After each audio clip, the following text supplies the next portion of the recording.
Welcome back, ladies and gentlemen, to Deep Thoughts Season 6. I guess I can't welcome you back to Season 6, but welcome back to the show. It is now Season 6.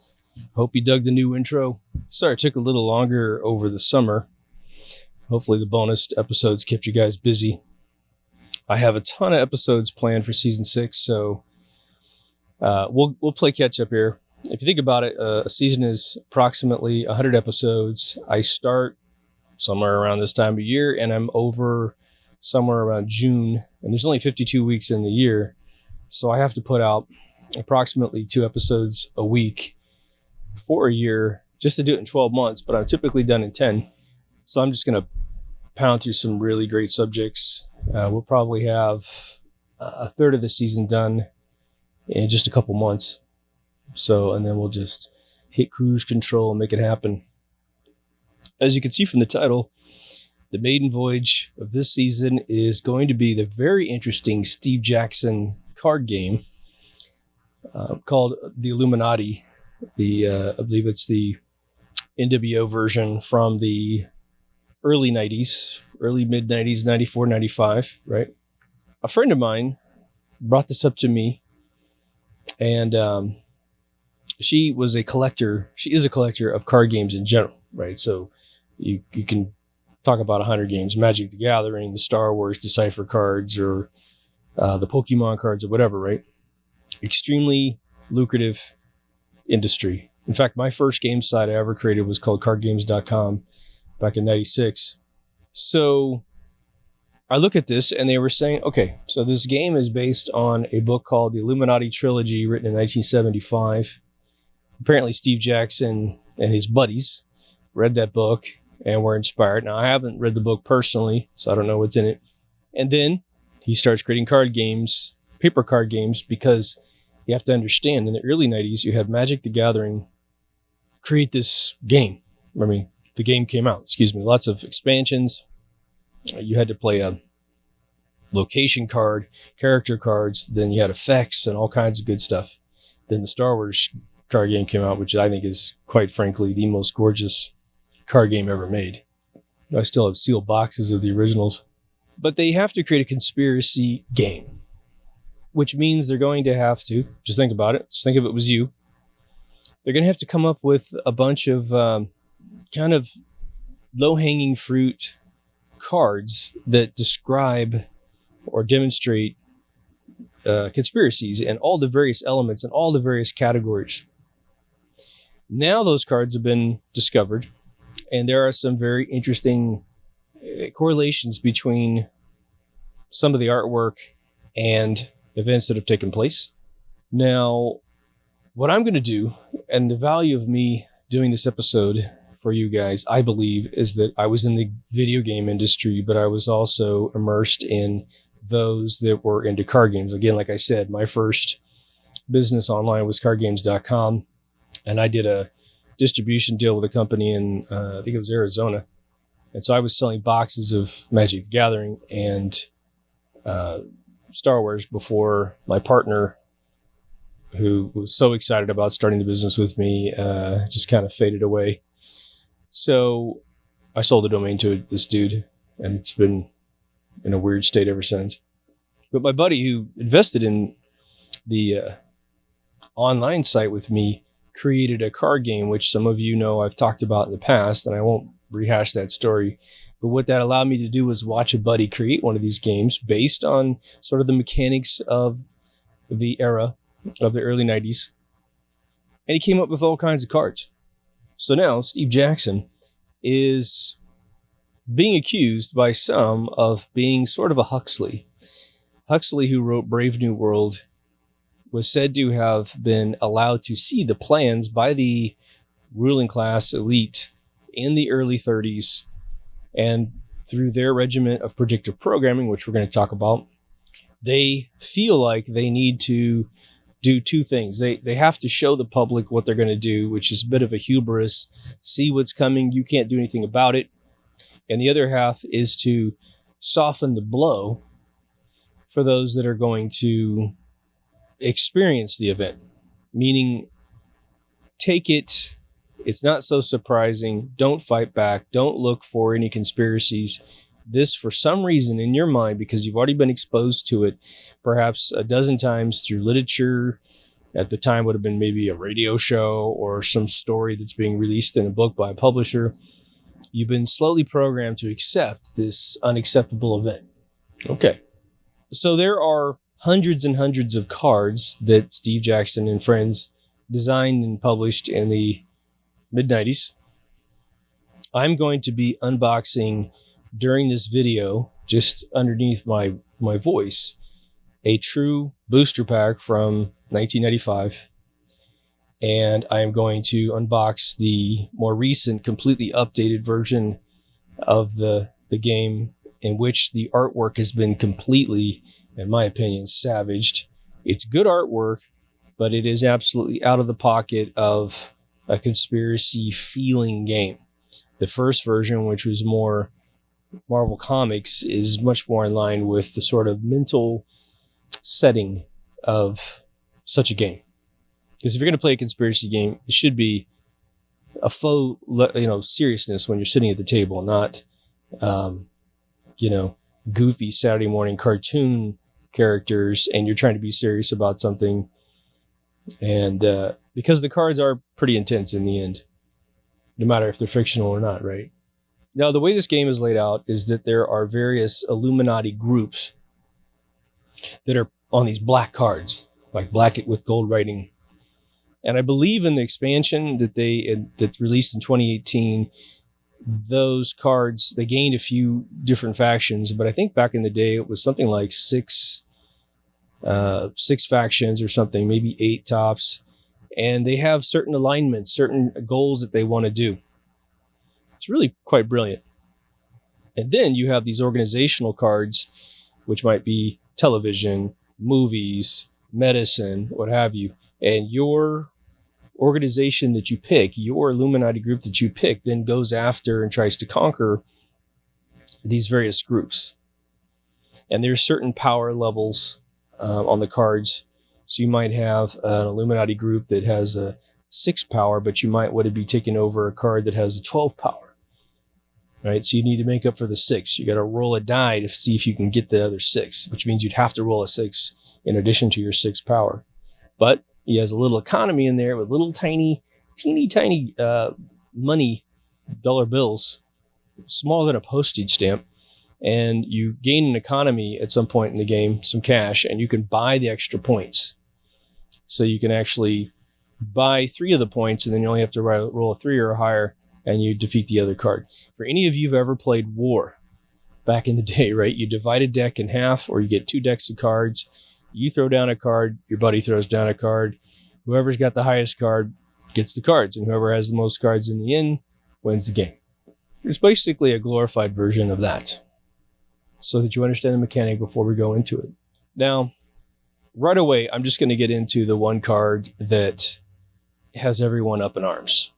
So the most amazing card, without really diving deep into it, or before you dive deep into it, is called Terrorist Nuke. And it is a card with the World Trade Centers on the front. And one of the buildings has a horizontal explosion coming out of it. Which, the funny part about that is, almost like from an artistic standpoint, we're going to get into this. Obviously, a nuke inside of a building, it's not going to look like that, right? Who knows what that would look like? That'd be a really amazing thing to see a nuke go off inside of a skyscraper. But it looks like that infamous day in 2001 when the second explosion happened in the second building that was injured, because it went sideways, having to do with some CG trickery to make you think that another object was involved in it, when most likely that's not the case anymore. If you doubt me, just go download the footage of that second impact and run it through Final Cut and stabilize the footage, and then watch the plane wiggle up and down, and you'll realize something's not right. But everyone thinks that this is predicting, because it's 1994-95, that they had pre-knowledge of the World Trade Center attacks. If you rewind, and it's funny because the younger crowd jumps to this a little faster because they don't have perhaps the memory of what was going on at that time. And believe me, I'm not trying to bail anybody out. But in 1993, the World Trade Centers were attacked by a bomb made by the FBI, given to a guy to supposedly sting a terrorist cell. The FBI actually told the terrorists to park the van next to the central column. Thank God the proxy between the FBI and the terrorist group thought that was too dangerous, and so he parked the van on the outside because he didn't want the building to fall over. The van explodes. I think it ruptured. It killed like 6 or 7 people. I mean, it was a massive bomb in the basement. But now that happened in 1993. Okay, so this card is made. It's probably in production. It's probably being designed at the time that this explosion happens in the World Trade Center. So World Trade Center explosion just happened in real life. So be careful on how amazing you think this is. But you're probably going to say to me, but wait. Look at the picture, dude. It looks just like that moment when the second tower, World Trade Center 1, I believe, had the explosion that occurred. And it happened exactly like the artwork. Okay, well, regardless, no artist in 1993 going for a 94 publication is going to know how that fireball is going to look, even if they had the full schematics of what the day's events were going to look like. But 2, yours truly was a professional video game artist at 19 years old, having drawn tons of video games before that for myself. So say that someone, and I've done all kinds of art projects for books and book covers and cartoons and just all kinds of stuff. If someone came to me, and no matter what year it was, and said, look, I got this card game and we have a bomb, nuclear card, a terrorist nuke card. For political reasons, we're calling it terrorist nuke card because we can't really latch ourselves to a particular group of people in the world. Like, we don't want to insult a particular group by saying, that group nuke. You need to draw. We're thinking they're going to blow up the World Trade Centers. Okay, all right. So you need to draw that. Now, in my reality at the time, I would have just noticed and lived through the 93 bombing of one of the World Trade Centers, right? Now, what am I going to do? Am I going to draw the basement level of a building where this bomb went off in 93? Am I going to do that? It wouldn't recognize much in your mind. What am I looking at? I'm looking at a weird explosion. It's really tough. But you also want to have the shock and awe that the World Trade Centers, 2 of the largest buildings in New York, could actually be attacked at all. So to get that emotion out of you, I have to draw the trade centers in a way that you can notice they're trade centers. But I also have a fixed amount of real estate. I have just an off-square shape inside of a rectangular card where you're going to have to leave room for the designers to write the mechanic of the card and perhaps a little story element in there. A lot of the cards have barely any story element to them. They just have artwork, and we'll get into that. So now I've got to draw what? An explosion. Well, I can't really, I would probably, if they were really making this a nuke card, I would have probably done some bizarre, airburst nuke cloud with the trade centers in the center, but even that might not read that well for the brain. Anyway, the artwork was extremely clear. These are the World Trade Centers. They're being bombed again. 1 year later, this card is showing you that these things have been bombed. What about the Steve Jackson guy? Is he one of these, eclectic Illuminati guys? Well, yours truly was blessed to be in the San Francisco area, really the Silicon Valley area, which is below San Francisco. It's the valley literally between San Francisco and San Jose. During the explosion of the card game industry, this particular card game industry, we had a card game company, I believe it was in San Mateo or just south of San Mateo. It was called Gator Games. And the rumor was that just selling Magic the Gathering, it's a little teeny tiny store, but just selling Magic the Gathering, this woman was said to have grossed over $11 million selling little tiny trading cards. I remember buying my first Darth Vader card for my Star Wars deck for $50, but role playing was still pretty big. I got a chance to play with George McDonald, the inventor of Champions, came over to our house and sat down with us and beta tested a brand new, more abbreviated version of the game. So getting to see the mechanics, getting to hear the minds of those who design these things. And I was designing my own stuff, right, for the video game industry. Okay. So I've seen probably half a dozen videos about the Steve Jackson thing. What was actually encouraging to me was that it hasn't really taken off that well. That people haven't gone nuts over this whole thing and potentially harmed this man. He does seem to me to be your absolute consummate game designer. He's got that lovable level of totally geekdom to him, which if you're in those realms, they know that that's a trophy and not a criticism by any means. The interesting thing too is he strikes me as a fairly analytical guy, and there are really two types of folks that participate in game design.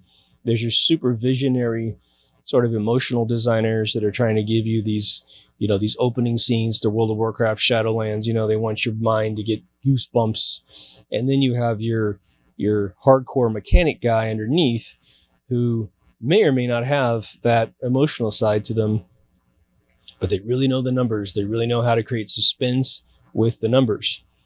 Steve Jackson strikes me as more of the mechanics kind of guy than the other side. He could very well have both sides of the game. But you know what you do when somebody accuses someone else of being one way or the other, and you're not sure? Most of the time this happens in our personal life. What do? Well, if you're mature, you'll get them in a room or get in the room with them, and you'll just sit and watch. And you just see, are they matching the stereotype that was, inserted on top of them? And you'll make your own decisions with your wisdom. The worst thing we can do is take someone else's word for it and rush in. Because it's amazing, no matter how brilliant your colleagues in this world might be, they'll misjudge those things quite a few times, because they might have like built-in Pavlovian triggers from bad people in their past. Like I always say, a con man really messes up the world because they have a frequency in the way that they talk. Like my voice has a frequency. Hopefully you trust me, but maybe you don't. Whatever, you're skeptical. More power to you. But if I sold you some snake oil with this tone of voice, the next time, and you realize you've been had by me, then the next person who sounds like me is going to make you very suspicious. But I watched, again, about half a dozen interviews with him. I tried to watch one of his presentations, but whoever uploaded the video had the audio like 0.25% of a single percent, so you could barely hear it. I'm going to actually jack that up and listen to it again. He seems pretty authentic. And again, I'm not seeing anything in the cards, which we're going to start reviewing here, that is anything other than what you and I would do today. Think about it. If you and I wanted to create this game today, and that other game never existed, let's create a cool card game that has to do with conspiracies. Well, we have the internet now to harvest all of the archetypes of conspiracies, from Georgia Guidestones to Satanism, everything. I mean, there's so many. We'd probably have twice the number of cards, right? Now, one of the other cards related to that infamous day in 2001 that has people kind of up in arms is there's a card called the Pentagon, and it has a big fire coming out of the center of the Pentagon. Now, I don't know if the exercise in 1991 was actually publicized, where they did a simulation with planes hitting the Pentagon. There's pictures of that. Consequently, one of the guys in that exercise was consequently the pilot that supposedly hit the Pentagon with his plane. What are the odds? I think it was Flight 77. We're probably going to touch on this subject after things cool down with the old draconian censorship that seems to have exploded recently. But, okay, so someone goes, hey, look, you got a World Trade Center getting popped, and you've got this fire in the Pentagon. But now pull back. You're going to create a conspiracy game. You need hundreds of cards, because that's how you make your money, through booster packs. If you do not have a ton of cards, and there's a critical mass number, which I think this card game has about 800 or something, then you don't sell that many expansion packs. You have too many common cards that people run into when they buy expansion packs, thus frustrating them, thus making them not like the game. So part of it's just sheer attrition of hitting critical mass with such a thing. If you had a military target, a number one military target in the United States of America, and this is someone just asking you a question, we need to make a card, it's the number one military place gets attacked. Wouldn't the Pentagon be number one in your mind, if not at least in the top three? There's a lot of Air Force bases and military bases, maybe Area 51 tops, right? Now, there are just a bunch of low-hanging fruit that seems to be freaking people out. One of them is a jogger, and the card says something to the effect that the jogger, who would ever suspect a jogger creating some sort of bad event? And so what do? They link that to the Boston bombing with joggers running by. Okay. Well, no one accused a jogger of being the person that supposedly put together that, was it the pressure cooker bomb? Now, again, I'm not going to go through the conspiracies around those events. Is it interesting? Yeah, that's probably one of the more esoteric cards, but the card doesn't really connect to the event that actually happened in real life, right? So some of the other cards that are really low-hanging fruit cards for any type of world domination, NWO, New World Order card game would be all of the totalitarian tiptoeing that we have seen previous leaders of the world do. And I'm assuming that the Illuminati trilogy book would have these low-hanging fruit things in there. What am I talking about? Well, gun control, martial law. He has one on tobacco companies. Isn't that kind of funny? There's one called Corporate Masters. Well, go watch Rollerball 1975, man, with James Caan. The movie is about the fact that corporations eventually succeeded in what they're trying to do today, which is take over the world, where you don't have countries, you have corporations, right? And they have, in that movie, the Houston Corporation, which is the corporation of power. And that's what James Caan's character plays for. There are no more countries. And if you watch the dialogue at the fireplace in the center of the movie, they talk about the corporate wars, and his trainer lived through those as a kid, and here they are. There's cards on Russia.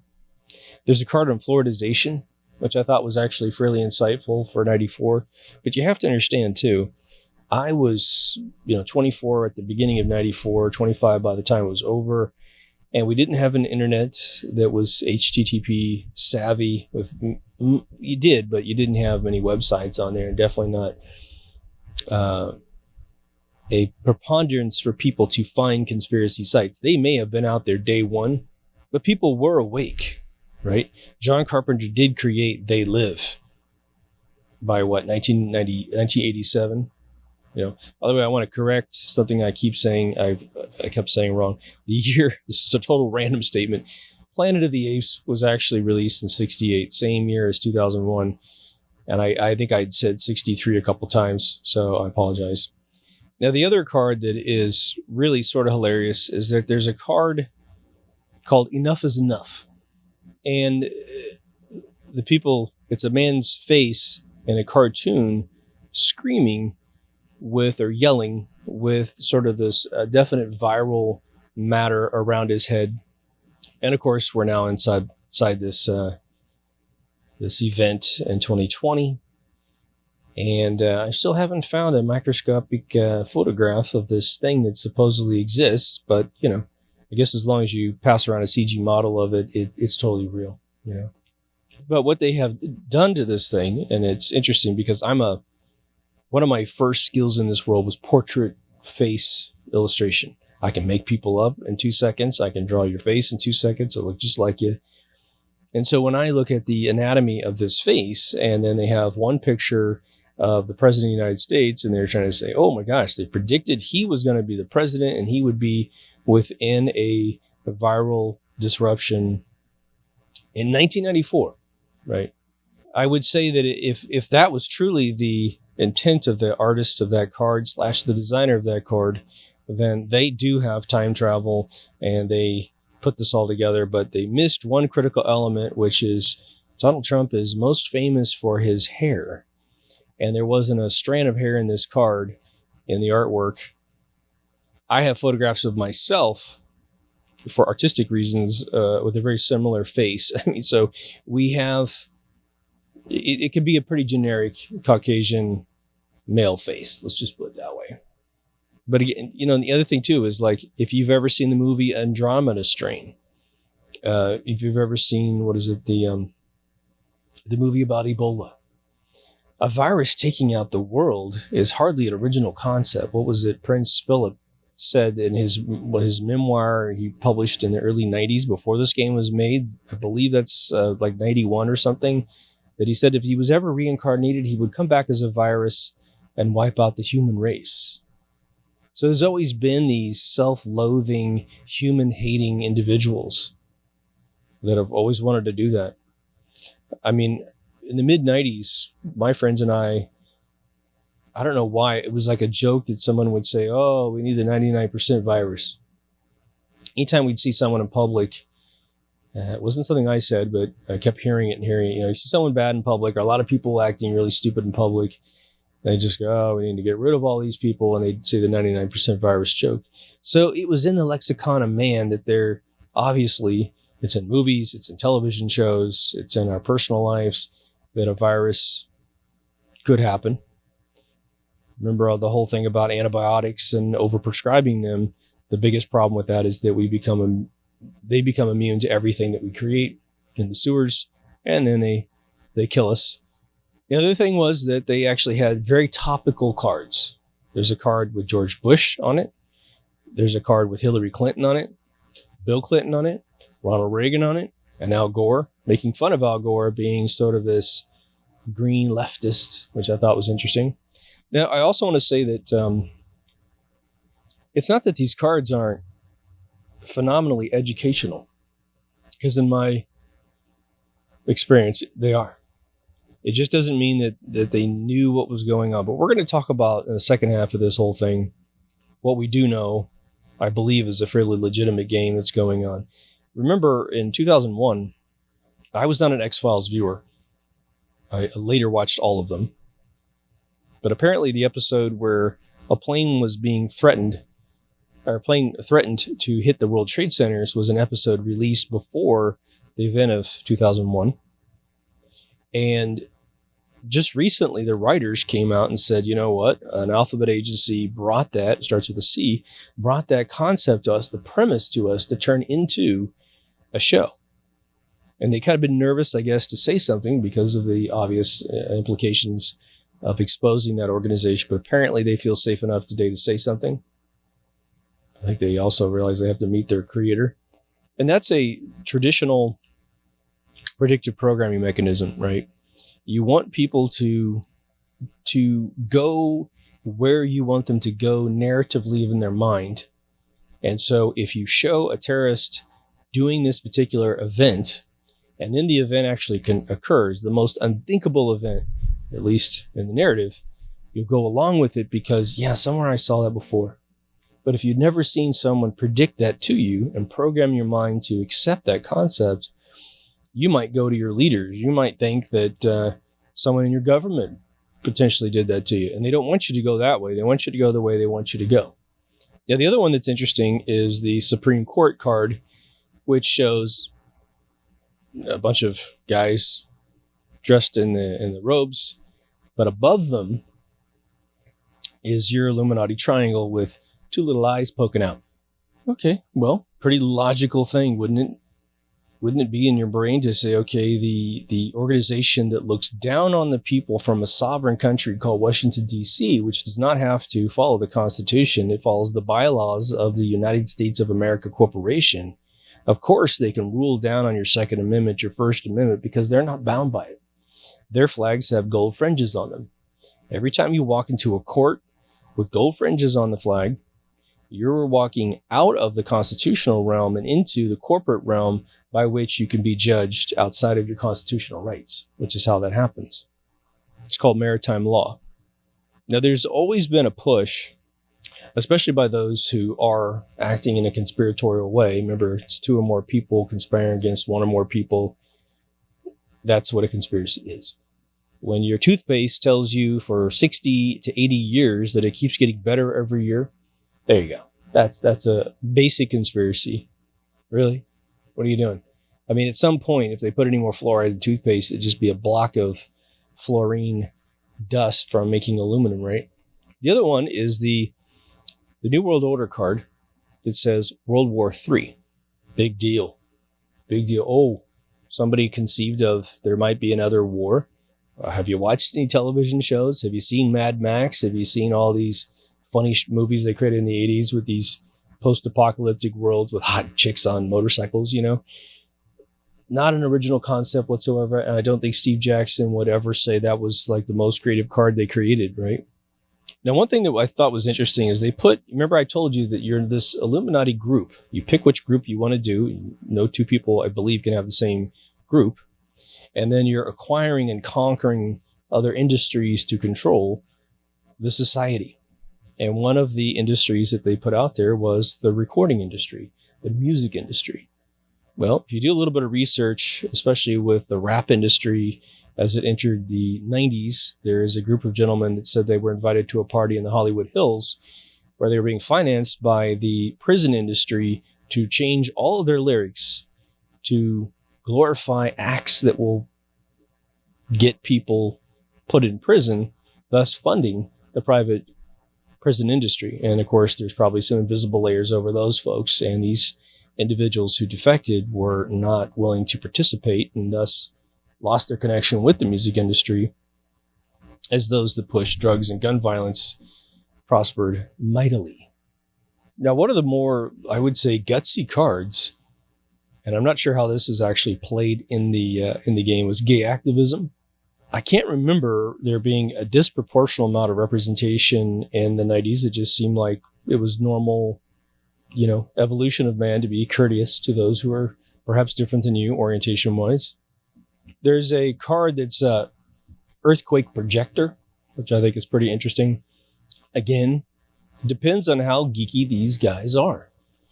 When HARP was patented in the late 50s, one of the patents that was entered into the HARP design was the ability to be able to add a electrical frequency to the plates of the Earth to cause an earthquake. It also had mind control, weather manipulation. I'm not making this stuff up. It's in the patent. Mainly based on inventions by Nikola Tesla, who would have never allowed such a thing to be used, right? Yeah, the other one is there's a jihad card. And, look at Back to the Future with Michael J. Fox and Christopher Lloyd. Who gave them a problem at the mall, the Twin Peaks Mall, I think that's what it was called, or Twin Pines Mall, or whatever it was called, who popped out of the van at the very beginning? Your Arab terrorists. Okay. If you ever watched the movie Used Cars from 1979 with Kurt Russell, when they did the Marshall T. Justice thing across the street and blew up all the cars, which is one of the funniest scenes ever been filmed in a film. When the cops showed up to ask who blew up these cars across the street, we had just had the Iran hostage situation. We had the 1972 Munich kidnapping and murdering of all the Olympians. So we had this narrative going that the Arabs were more radical in certain areas of the world. So the jihad card is hardly original, people. And I'm not criticizing the game at all. I'm just saying, for those that want to suggest that these cards are absolutely epic predictions of the future, it would really attest to the fact that perhaps the individuals who feel so passionate about such a thing lack perhaps a complete memory of recent history. And it could just be your age. No big deal. One of the other interesting ones was population reduction. The card just has a city on it. And again, this is not a new thing. When the euthanization organizations, like the predecessor to Planned Parenthood, came out, it was later renamed Planned Parenthood. It was about exterminating various races on Earth. If you ever watched the Cinemax show The Nick, which stands for the Nickelodeon Hospital in New York City, when you get to season 2, it rolls over to the year 1900, and they dramatize in the series these sort of quack doctors that were going to start working to create medicines to euthanize certain people, to sterilize them chemically and what have you. It's just history, man. The other one that I love is they actually have a moon card. And at this exact moment, the name escapes me. It's like a NASA card, and it shows a man on the moon. And inside the artwork, you get to see the light rig that's lighting the set. It's obviously suggesting that NASA is a fraudulent organization that fakes things like the Capricorn movie. Not a new conspiracy. One of the gold cards is called Blinded by Science. Now, okay, you've got Thomas Dolby, who had already had his song Blinded Me with Science out for 10 years before this card was created. So there's a little play on words there, most likely. But of course, if you are a geek, and which means you're a valuable asset to this world, you're going to probably study official science, and then you're going to probably know some geniuses if you're not one yourself, and realize that, the things that made Nikola Tesla so successful, which is ethereal sciences, were deprecated after he died. And again, just to put this in your heads, it's a slightly different topic. We have tons of episodes on it in season 5. But the second you lose ethereal sciences, it's the second you don't understand why the world expands, and it's the second you will forever lose track of how to gain a 0-point energy system out of the core of the Earth, right? Imagine a battery that is like quadrillions of times more powerful than any power that we use on the surface of the Earth, but it's in the core of the Earth, and all you have to do is tap into it, and pow, you've got infinite energy, thus hobbling these organizations. Well, they'll pay trillions a couple times over 100 years to make sure that man loses that empirical science so that they stay on top. Now, there's a Las Vegas card, which again is another industry. It's a big cash cow. It harbors all forms of influence in terms of performing arts. But someone has insinuated that this is a call out to the shooting that happened in Las Vegas. Now, I watched a video where one of the people examining the games had associated the time of 10:30 to the card. Looking at the card, I don't see any reference of that, either using the power or the resistance or the verbiage inside the card. But they were trying to say that since 10:30 was in the center time frame of the shooting in Vegas, that this is a conclusive predictive card for the future. And I'll just let it sit right there because I don't buy that at all. Now, one of the cards I thought was interesting was called Plague of Demons. And it shows the Capitol building in Washington, D.C. with a demon outside. And obviously, we are concerned that powerful people are participating in belief systems that may or may not be true, but it doesn't matter as long as their doctrine is to hurt man in the process. We can't have that belief system, proliferating through the planet, because eventually you will become a victim of their actions. And since there's no honor among thieves, we know that they have no loyalty between each other, should there be a benefit to taking out one of their own. So it's just interesting. There's a card on conspiracy theories, and we all know that the demonization of anyone who is cognitively awake is a threat to those who are living in illusions sold to the people, right? Now, the other one that had actually debuted around that time was related to another card called Flesh-Eating Bacteria.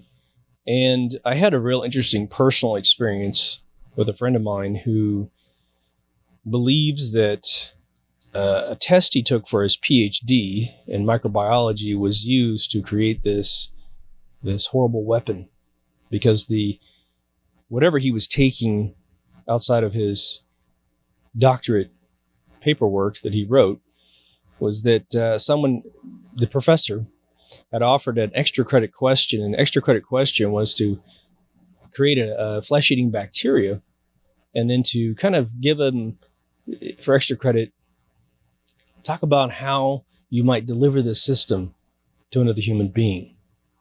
And his system of delivery was to offer someone a free prize. I think his idea was a makeup kit to someone, which only really goes after the females. But you offer someone a prize through the mail, and you say, just send this envelope back that you're interested in receiving your prize, and you're set up. And I thought he was talking about makeup, like Batman 89, right? Nope. He actually put it in the adhesive in the envelope that you would lick to close. And luckily, we don't do a lot of mailing back and forth at this point in our life, right? Now, there are some, I would say, Jewish cards. There's two. One is just a card with Israel on it. Well, Israel's been a hotbed ever since it was created. Not a big thing there. But the other one is the Elders of Zion, which really talks to the Zionistic movement, which is not a race, but a movement of individuals that, from all my exploration, is more of a banking cartel movement than anything else. They might have other rituals that they associate with their activities. But again, these are kind of old conspiracies. You might be new to them today. You might think that they were only hatched and uncovered due to the internet in the last 20 years.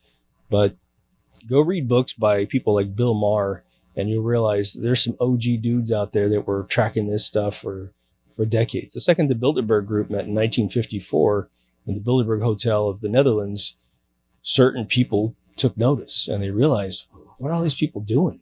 How come all these world leaders and kings and queens and their proxies are showing up to this hotel? And then they started getting rumors out of that it was actually sort of a headhunting agency, as well as a agency that will pass out once a year your walking papers as to what you're going to do for the next 12 months, thus controlling the planet. Now, there's a low-hanging fruit card called tidal wave. Now, someone might say, oh, Fukushima, look at that. Boy, they super predicted this thing. And what about the 2004 tsunami that killed, 280,000 people in the world? Tidal waves happen every once in a while. There are movies with tidal waves prior to 1994. Not a big deal. Another card was nuclear accident. Okay, Chernobyl had happened in the mid-'80s. Is that a huge stretch that someone would create a card that did exactly the same thing? Now, two other cards which I think were fairly insightful was the, I think, low-hanging fruit totalitarian mechanism, which is called censorship. That's pretty on point, right? What's censorship? Well, you can't be a free citizen. The First Amendment goes away, and pretty much 2020 in a nutshell. But the other card was actually, I think, fairly edgy for the time, which was political correctness. It was definitely in full swing by 94. And they realized that that was the same thing as censorship.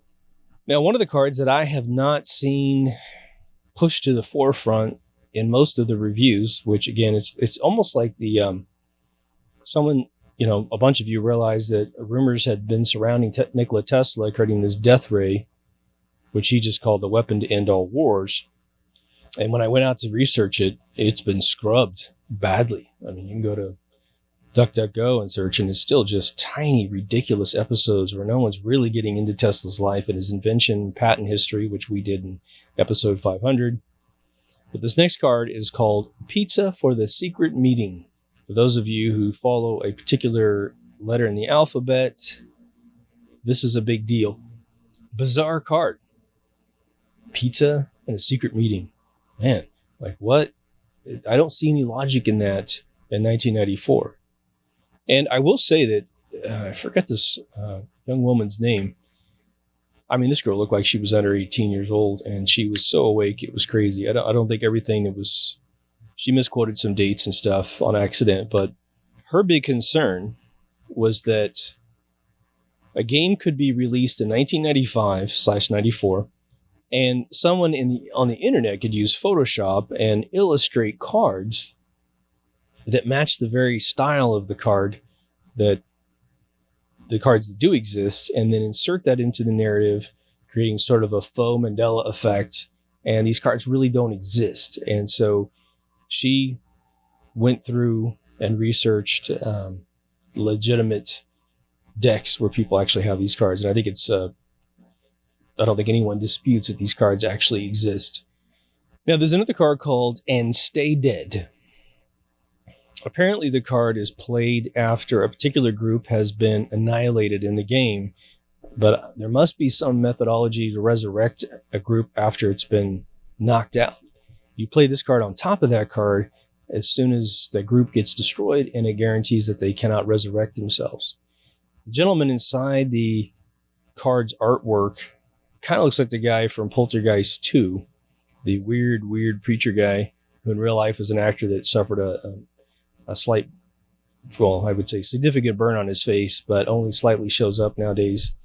It's kind of got a Colonel Sanders tie on and that sort of thing. But he has kind of long white hair, and they're associating this with Julian Assange, who has a very similar shot of him with the hair. And it is amazing that when you become famous, there are so many photographs taken of you from so many different angles that if there's any remnant of artwork that could remotely be associated with you, they can find this shot where it aligns with your artwork. There's a kind of a funny card to me, which is called Vatican City. And it's essentially, you play the card and no one can mess with you because you have carte blanche to do whatever you want. Now, by 1994, for those of you who remember, the late 80s were just saturated with all of these reports about members of the Catholic Church being busted for hundreds and hundreds of pedophilia cases. I think the very first one I ever heard, this guy had over 500 pedophilia cases against him.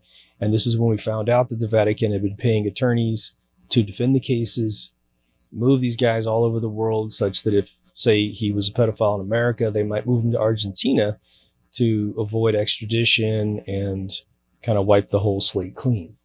Now, one of the other cards that I thought was fairly ingenious, but again, not a huge stretch for 1994, is called orbital mind control, or mind lasers, excuse me. So it's mind control, orbital mind control lasers. Let me get that right. It shows a gentleman kind of zombified by a ray from above him. Not a stretch at all for the technology that was being rumored at the time. Again, this isn't quite exactly on target, but again, if the geeks had read about HARP patents, this is in the patent list, okay?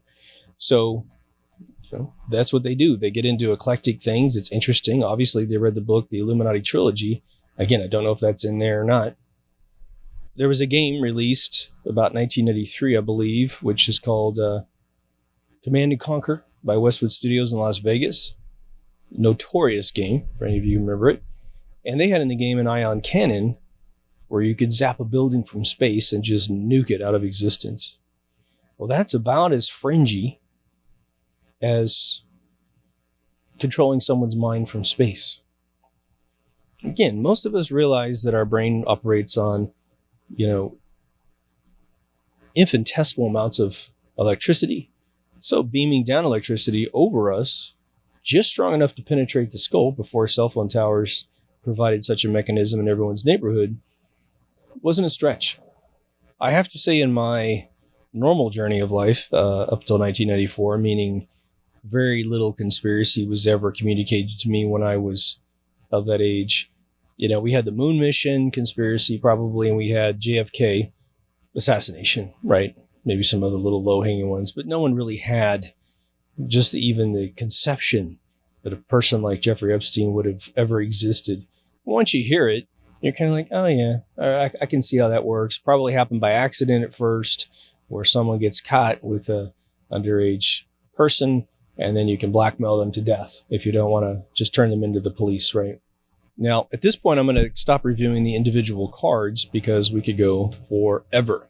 I think that's enough cards that you kind of understand my take on this thing.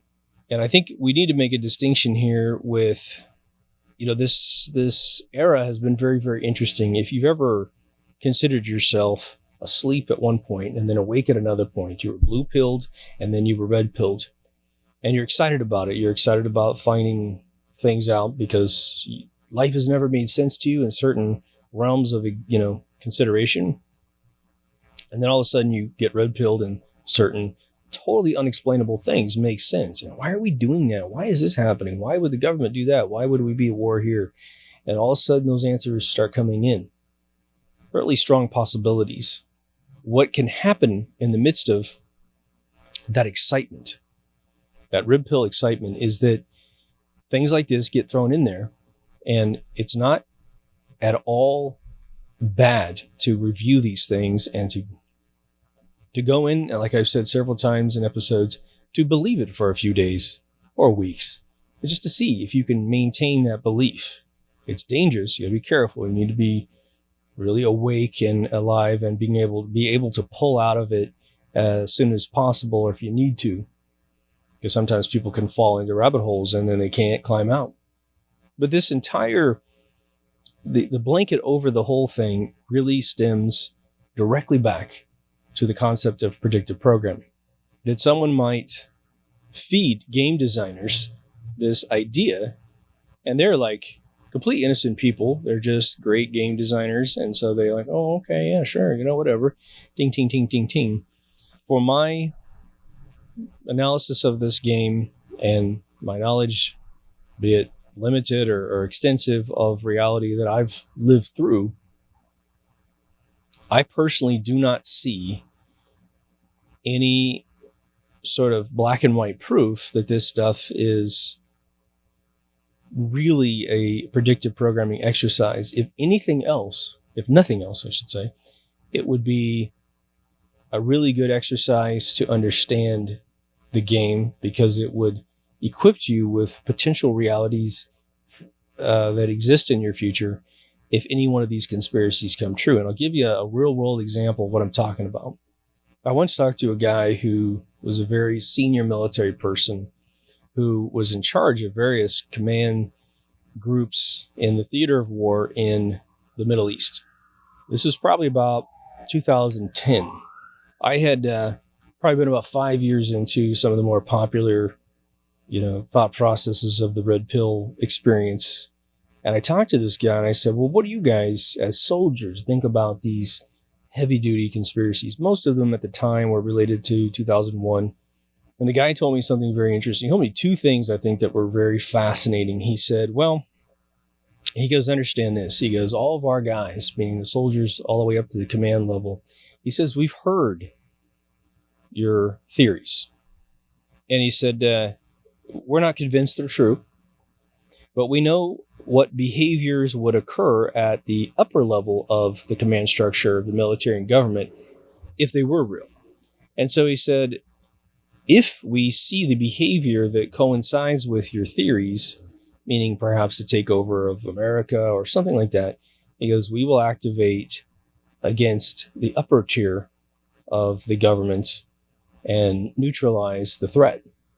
And I thought that was a very interesting statement. And it was like one I love when someone says something I couldn't possibly have conceived before they said it.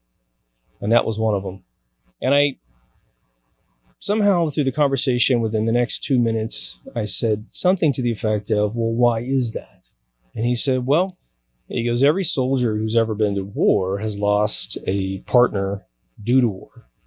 Someone gets killed. And he goes, here we are swearing to the Constitution, defending the Constitution, which really means everything that's in the Constitution, plus protecting the vote. Because if the vote isn't protected, then a country goes down really fast, right? Hence 2020's problem. And he said there are graves all over the world full of soldiers. And he goes, perhaps you've seen veterans visit their buddies' graves, the Vietnam Wall, with all the names of people that died in Vietnam. And these guys will make pilgrimages completely across the country just to stand in front of their buddy's name and say, I miss you, bro. And so he said, if what you're saying were true, then all of those graves get immediately compromised because it was a pointless exercise. Now, again, for those of you just coming in for the game itself, you're probably fairly red-pilled, which is why you're interested in the subject to begin with. What I want to put out there before the show's over here is that there's a correlation between predictive programming frequencies and the velocity of which those that want to engineer the world are moving. So let's say you want to make a tremendous number of changes to a society within 10 years. Remember, Agenda 21 has been rebranded Agenda 2030. Some pretty scary objectives within that plan, one being the reduction of world population by 97% as a minimum. That's just rounding up. Okay. So if you want to maintain any level of control over billions of people on the world, like on the world surface, then you have to help them digest the undigestible. It's almost as if you're giving them a little probiotic of horror so that when these horrors come true, someone in a family can say, well, I always knew this was possible. Well, it's just the way the world works, Thus calming down children, spouses, relatives, what have you, friends, getting everyone on board. I don't think without a gigantic change to the overall consensus of reality, okay, that we're going to see any reduction in predictive programming. I think over the next 10 years, you are going to see an apocalyptic level of predictive programming unless we can neutralize those who actually are engaging in these negative activities against mankind. I think the greatest value of the game in 2020, which again, let's think about it. This is 26 years ago this game was released. But again, I haven't read the book that they read in 1975. But the best value that you can get out of a kind of a fun way to think about things is, imagine this. We believe, some of us, that there is predictive programming to make us digest horrors that they have planned for our future, which will then, through problem, reaction, solution, change the world for the worse, thus moving more power and wealth up, more poverty and tyranny down below. But now imagine, and this is already occurring, and many of you know this, imagine that we used predictive programming to help, and it's probably the wrong term, it's probably reality programming, in these more fun vessels like a game, a card game, where you could just pull the game out with, let's just say, a bunch of blue pill people. And you say, hey, you want to play this game? It's really cool. And you don't say anything about anything being linked to any conspiracies or anything like that in real life. But you just play the game and keep playing it. You have to learn the rules really, really well so you can get people to play the game super fast with you.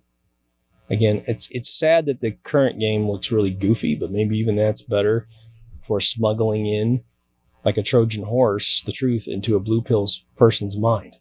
Now, I would suggest a little bit of caution, because you could have someone be fairly neurotic that might go balls to the wall crazy with some of these things, and trying to rein them back from losing their life into these theories could actually occur. So you have to be the judge of who's sort of mature enough to digest these in a very intellectual way.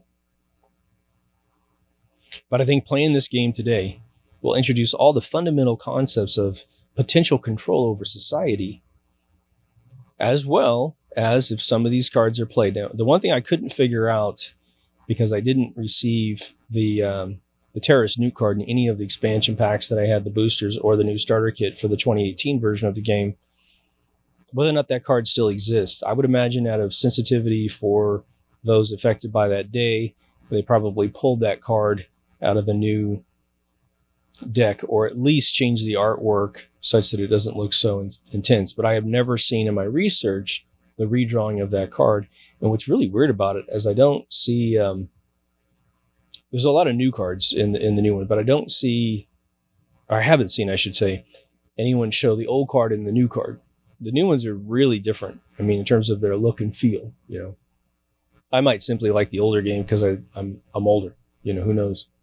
But there's new cards like Hipster. And I believe I remember Steve Jackson saying that in the 1994 version, they had Yuppies, a Yuppie card. And it's really funny because I'm probably the youngest you could be to really remember Yuppies being a thing, which was this group of people in the 80s who drove 320i BMWs, and they were just sort of, I don't know, a weird tail-grabbing group of people that were trying to gain status through just purchasing minimum items to qualify to be a yuppie. Excuse me. I was thinking hipster. Hipster's the new card. So I saw an interview with him just prior to the 2018 release, probably about 2017. He was talking about updating the cards and what have you. Now, one of the episodes we're going to do this season is a full review of I Pet Goat 2. If you want to really see something that is legit in terms of there's no monetization, it must have cost a tremendous amount of money to make.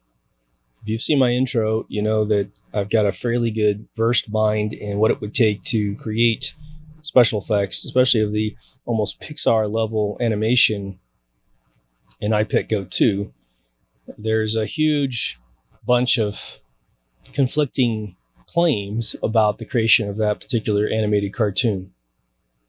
It is, for some people, the most fascinating thing you've ever seen. For me, I felt like there was a huge negative vibe out of it, but there was also this fascinating vibe of, I would say, the next 50 years of their plans. But if you haven't seen it, it's the most bizarre computer animated animation I've seen. It is utterly brilliant in its construction, in its art direction, in its 3D modeling, in its animation. But it has these very trade center looking buildings collapsing. It has the Notre Dame falling at the end, which we know now is burned. And we have photographic proof that some very famous people were in Paris at the time, sipping wine, watching it occur. Just go look up Notre Dame fire, reflection in wine glass, and you'll find out what I'm talking about. But there's a Jesus character in that cartoon that is littered with every sort of belief system that we have created on Earth, with your Illuminati pyramid, with the all-seeing eye on, I believe, the forehead. But it's on a couple times on this kind of weird effigy of Christ. And for those of you that are really into this kind of thing, if you are familiar with the Denver airport murals, if you've ever watched the 2 or 3 hour, if not even more, documentaries on that collection of paintings, you again have an artist very similar to the I Pet Goat 2, where the guy who supposedly created it gives a bunch of weird excuses and descriptions of how it was created. But again, for the layman that doesn't work in special effects or Hollywood, those answers might be satisfactory to you. But once you're in the industry, you look at it and you're like, what he just said about how this thing was created is conclusive proof that this guy is lying about the way it was created. That's my opinion of the situation. But they have painted these things, and millions of people normally, when we can fly normally, walk by these things every day, and they're getting programmed by them. And it's got some pretty disturbing imagery. Not to mention Lucifer, the big giant devil horse outside of the airport, of which the guy who crafted it died falling off of it, which I think is so ironic. So we're going to be cranking out shows quite a bit in season 6, right off the bat, to kind of reward you folks who are diehards who have been waiting patiently. I want to thank you guys so much for waiting for this thing to come about. I've got some pretty interesting stories to share as a result of creating this new intro. It's actually created some interesting buzz for me, which is kind of cool. But if you haven't been to deepthoughtsradio.com, please go. That's where everything is. Again, if you're looking for episodes that are perhaps like this one or other categories, all the categories of episodes are on that website. We have 2 reliable video sources. I'm obviously researching alternatives given the crazy channel cancellation that's been going on here in October 2020. The only thing that's happened to me is there was an episode about sharing conspiracies, and it was they sent me an email saying that they had changed the age restriction for that episode, which I don't understand because the entire channel is age restricted. Because I, in the past, have used a lot of foul language and probably will every once in a while moving forward, I don't want underage people hearing that and being influenced. This is an adult channel. Doesn't matter how old you are. If you're an adult in the head, this is for you. We have all the podcasting you would ever want.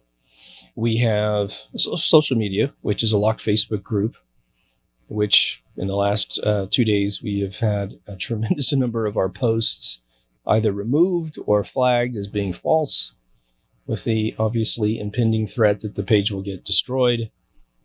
If that occurs, what I'll probably do is start juicing up the minds.com page.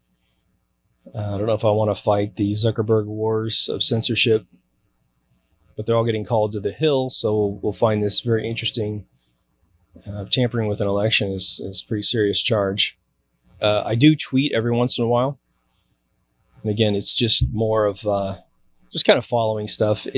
The feed I get is all pretty much the same stuff. Not a lot going on there. But again, we have minds.com, which is a beautiful copy of Facebook. And then gab.com, which is several iterations of features behind everyone else. So I kind of throw out there. I did also join Parler, but Parler is a security nightmare to log into and just doesn't quite have the viewership that's there. And they've already linked it, erroneously to bad groups in the world trying to demonize it. My gosh, it's unbelievable. We also have an all remastered season 1. So for those of you who are looking for episodes that I'm referencing and you're like, where the hell are these things? You might find a link to a legacy video from the past that is still active, but it's unlisted. But I remastered them all. Everything's on BitChute. Everything's on YouTube. Again, the website is your friend to find all the episodes. Again, if we ever got banned from YouTube, then what we would do is we go through the website, 530 entries, and update everything to a BitChute URL. Hopefully that, we're not too deep into the crazy stuff. We're more about improving the self from a subatomic level up. There are a few ways to donate to the page. And again, you folks have been absolutely generous through Patreon and through PayPal. So there'll be some new names in the credits this year. Again, what you get for donating anything is you get in the credits if you want. If you don't want to be in the credits, you got to let me know. I've only had one person petition out. But you'll be in there for the rest of your life. If you're an active donator, then your name is big. And if you're just a past donator, your name is just in the credits at normal font level. But I thank you either way. I was able to use some of the donations to get the intro done at a much faster pace using a render farm. So that was very, very helpful. So again, very much appreciate it. Anyway, take care of yourself and someone else, and I'll see you in the next Deep Thoughts. Over now.